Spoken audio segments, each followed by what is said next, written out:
UPI પર જે MDR charge એટલે મર્ચન્ટ ડિપોઝિટ રેટ નાખવાની જે એક વાત ચાલે છે એને લઈને કેન્દ્રીય નાણામંત્રી નિર્મલા સીતારામને એક મોટી સ્પષ્ટતા કરી છે।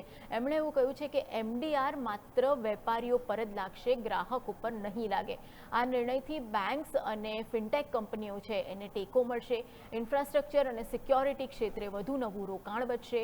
એનપીસીઆઈની સ્ટીયરિંગ કમિટી એમડીઆરનો દર છે એ આવનારા દિવસોમાં નક્કી કરશે, કારણ કે ટેક્સેશન અને અધર લો બિલ જે છે એ ગઈકાલે લોકસભામાં પસાર થઈ ચૂક્યું છે અને એ પસાર થયા બાદ હવે પેમેન્ટ અને સેટલમેન્ટ સિસ્ટમ એક્ટમાં સુધારો કરાશે અને એના જ કારણે હવે જે બેંકો છે, જે ફાઇનાન્સ કંપનીઓ છે અને સરકાર છે એમને આ ડિજિટલ જે પેમેન્ટ છે, યુપીઆઈ ટાઈપના પેમેન્ટ છે એનો જે દર છે એ નક્કી કરવાની એક સત્તા આના કારણે મળે છે। કોંગ્રેસના નેતા જયરામ રમેશે આ ચાર્જ અંગે દાવો કર્યો છે। એમણે આરોપ મૂક્યો છે કે આ ચાર્જ છે એ ગ્રાહકો પરનો એક બોજ છે।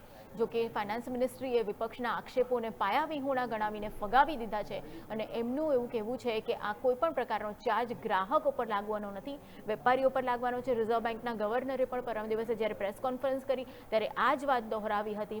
પણ આપણે બધા જાણીએ છીએ કે જ્યારે વેપારીઓ પર બોજ આવે છે તો વેપારીઓ એ તમામ બોજ કોઈને કોઈ રીતે ગ્રાહકો પર ટ્રાન્સફર કરે છે અને યુપીઆઈમાં પણ એ જ થવાની શક્યતા એટલા માટે વધારે છે કારણ કે તમે જ્યારે 1000 રૂપિયાની વસ્તુ ખરીદો છો તો 997 રૂપિયા હવે જે છે એ આવશે વેપારીના ખાતામાં અને 3 રૂપિયા એને બેન્કિંગ સિસ્ટમને આપવા પડશે।